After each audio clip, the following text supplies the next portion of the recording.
Bon, Didier Serrurier, vous êtes adjoint à la culture depuis très très longtemps à Seclin. À un moment donné, vous dites Seclin fait son Avignon.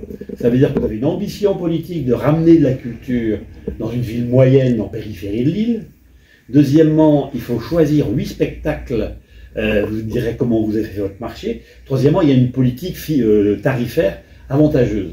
Alors tout d'un coup, qu'est-ce qui s'est passé dans la tête des élus ou de je ne sais qui pour se dire, allez, on ose transporter un peu d'Avignon à Seclin?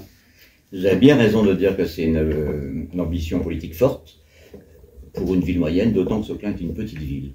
Elle a 12 300 habitants, c'est quelque chose d'exceptionnel si vous comparez à Avignon. Je ne parle pas de la population quand c'est le festival. Donc c'est une ambition très forte, effectivement, qui est venue sur le terrain. Pour tout vous dire. Lequel terrain? Terrain à Avignon? Vous êtes allé à Avignon? Terrain à Avignon. En fait, j'y suis allé en juillet. Et pourquoi pas chez nous? C'est ça, finalement, votre idée. Voilà. L'idée, c'était de trouver des spectacles pour programmer dans l'année. Parce que l'ambition politique de ce nouveau mandat, c'est aussi de développer fortement le théâtre, d'amener le théâtre chez les gens. On se rend compte que déjà, ça commence à pas mal prendre. Et donc, étant sur Avignon, au bout du compte, je me suis dit, pourquoi pas faire? En rentrant, je vais voir le maire, François Zévécada. Je lui ai dit, qu'est-ce que tu penserais de Seclin fait son Avignon? Waouh, c'est extra. Donc voilà. Donc, alors là, il y a un problème avec des guillemets. Est-ce qu'il faut demander à Avignon l'autorisation d'utiliser leur nom? Est-ce que vous dites non, c'est une ville comme une autre? Est-ce qu'il y a déjà une notion de se dire, on prend un petit peu de cette notoriété du Festival d'Avignon mais il faut avec leur accord, avec leur complicité? Ou bien vous le faites en solo? Alors en fait, Avignon, c'est deux structures. C'est le Festival d'Avignon qui a été créé en 1947 par Jean Villard, ce qu'on appelle le IN. Et puis le OFF avec le OFF qui est de spectacles. 1300. 1300 en juillet dernier. Donc 1300 spectacles dans vraiment beaucoup de salles. Et là, il se trouve que le OFF d'Avignon n'a pas de structure juridique connue. Donc voilà, donc on fait son Avignon. En plus, Avignon a son pont, et nous, on en a 3 à Seclin sur la Deule. C'est pas sur le Rhône, mais enfin, ça fonctionne. Mais on traverse bien, on traverse bien. Est-ce qu'on danse à Seclin? On danse à Seclin. Mais on ne dansera pas pendant le festival? On dansera pendant le festival. On dansera pas. Alors, dans diverses salles, mais on dansera particulièrement dans une salle qui s'appelle la salle Ronnie Cooter. Il y aura le spectacle Les Mitchells. Les Mitchells, c'est 3 comédiens, musiciens et aussi une chanteuse lyrique qui se sont dit... Finalement, il y a beaucoup de chanteurs qui s'appellent Michel. Et donc, ils ont fait un spectacle avec des chanteurs et des chanteuses dont le prénom est Michel. Donc, on aura Michel Fugain, on aura Michel Polnareff, on aura même les Beatles avec leur Michel. Et de temps en temps, ils prennent une petite respiration, ils vont s'asseoir, et puis ils donnent des citations de cinéastes comme Michel Audiard. Après, ils rejouent. Ensuite, ils vont se poser aussi et ils donnent des répliques d'humoristes comme Michel Colucci. Voilà, et c'est vraiment un spectacle très amusant et j'espère que les gens se lèveront pour danser à ce moment-là, mais ça, rien n'est moins sûr. On pourra y danser comme à Avignon. Alors, le théâtre, on est toujours un peu intimidé peut-être par le théâtre, parce qu'il y a le grand théâtre, bon, les théâtres officiels, il faut rentrer. Après, il y a le théâtre amateur, où on va voir le cousin qui joue une pièce.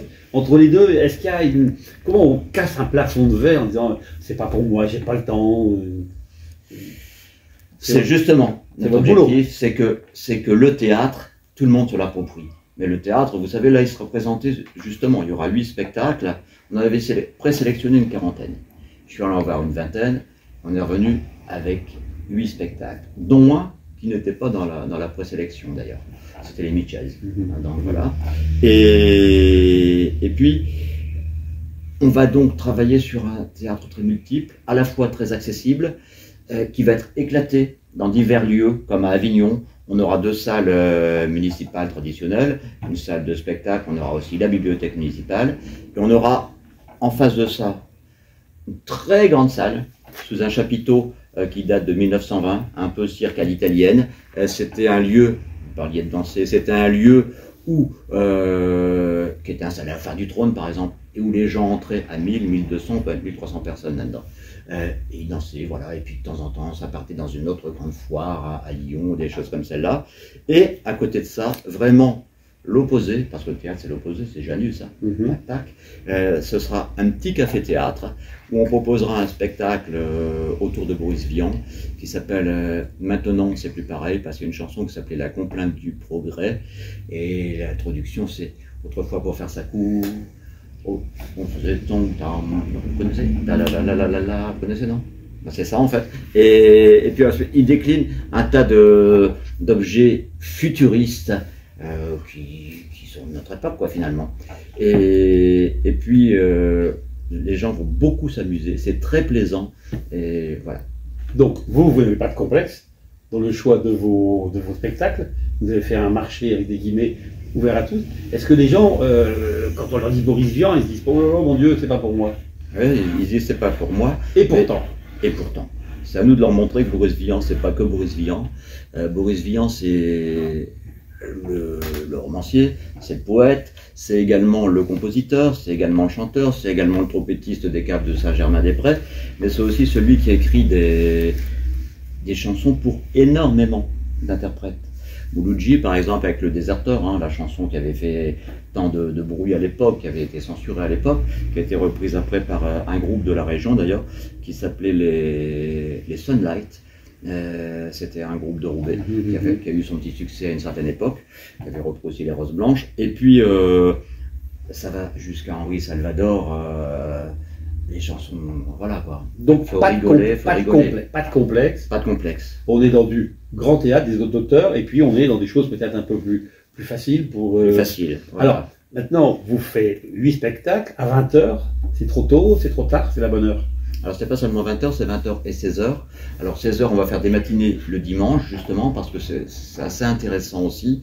20h, bah, c'est plutôt pas mal.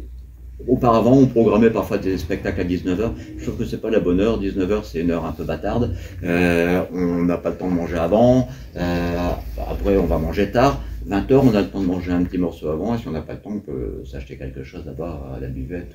Voilà. Alors, en fait, lorsque la programmation a été faite, il faut vraiment faire abstraction de ces goûts particuliers. Et pourtant, effectivement... Vous aimez le théâtre, ça se voit, vous le connaissez, il y a un petit peu de vous dans cette programmation. Vraisemblablement, mais il y a surtout beaucoup d'Avignon.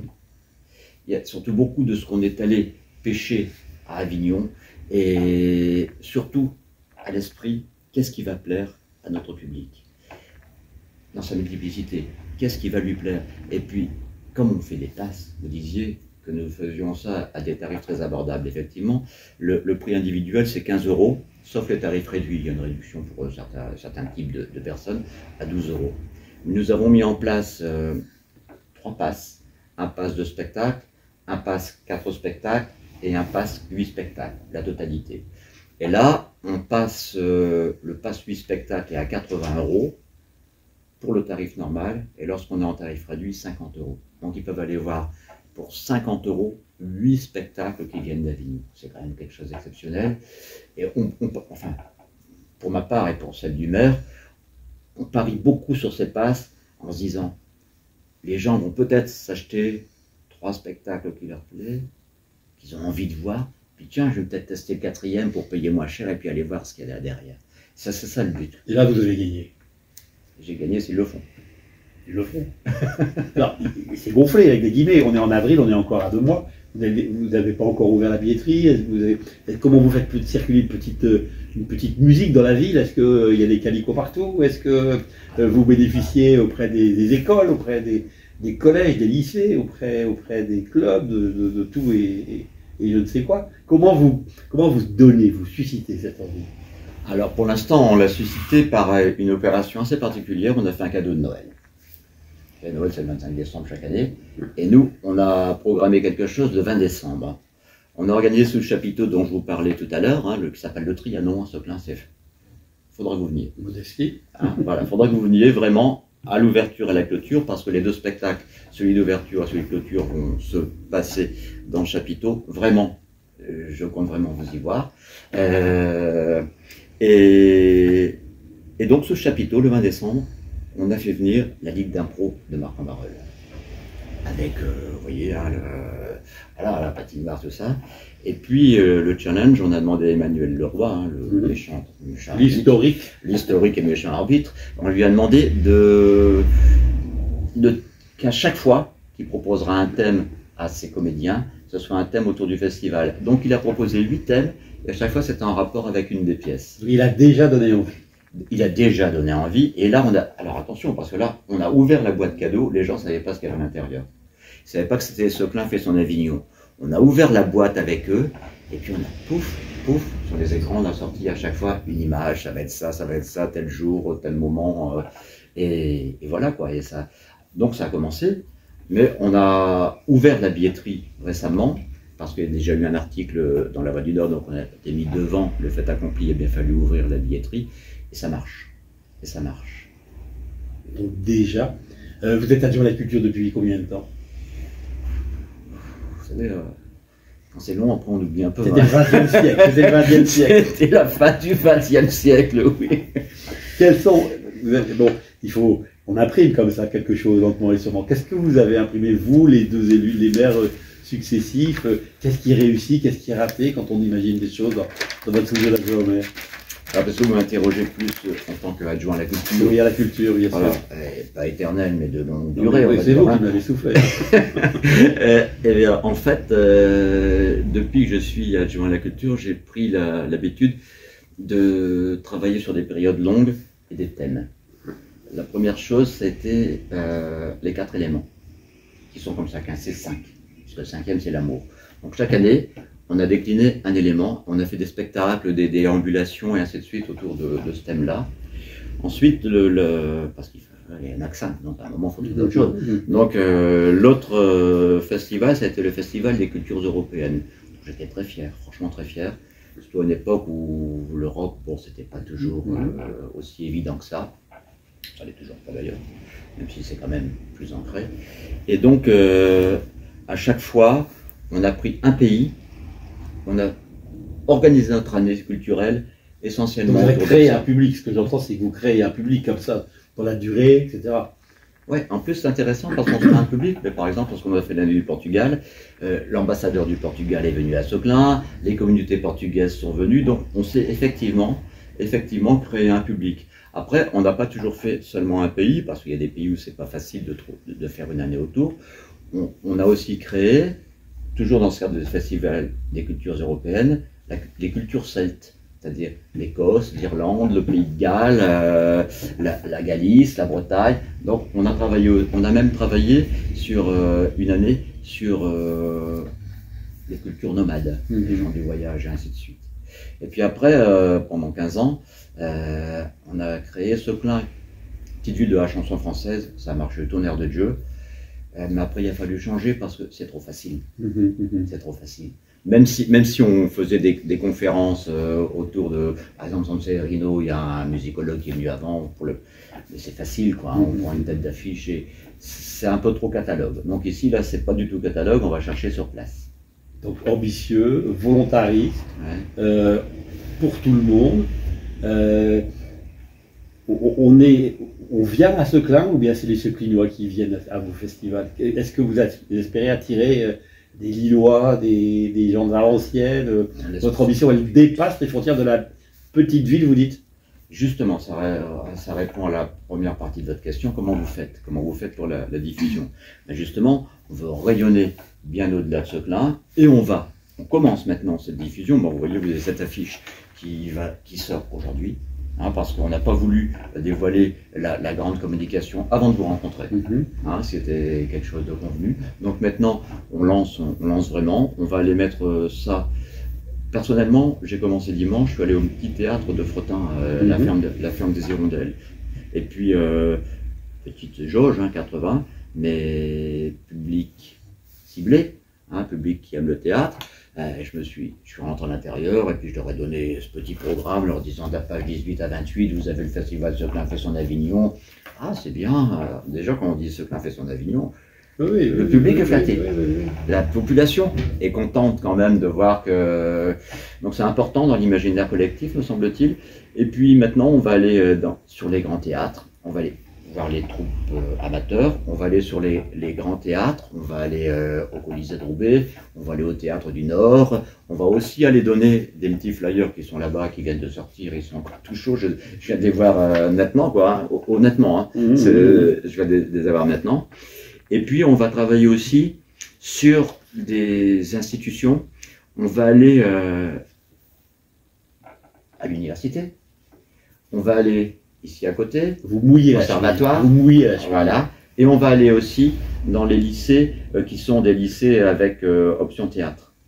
Alors, parce que l'idée c'est ça aussi, vous savez, parce que le théâtre, on se rend compte dans le public que on a des gens d'une cinquantaine d'années, 60, 70, c'est plus difficile d'y amener les jeunes, mais la volonté c'est ça aussi, c'est de donner l'envie aux jeunes, de donner la possibilité de découvrir ça. Alors, si on regarde les lieux où on va ou bien où on ne va pas, le Trianon, c'est donc le chapiteau. La bibliothèque, ben, c'est finalement bibliothèque, médiathèque. Vous pouvez accueillir combien de personnes dans la bibliothèque? Alors là, on n'a jamais fait de spectacle, donc on est allé voir, puis on s'est dit, on va inverser la salle, on va mettre une scène là-bas, on met 80 personnes. L'aventure et puis l'ouverture aussi. Voilà. Et ensuite, il y a encore la scène. Là, c'est une salle de combien de personnes? 80. 80 personnes. Donc, c'est complet. Il y a quand même des salles de 300. Donc, en fait, il faut qu'on réussisse à avoir entre 1500 et 2000 personnes. Vous les aurez. Grâce à vous.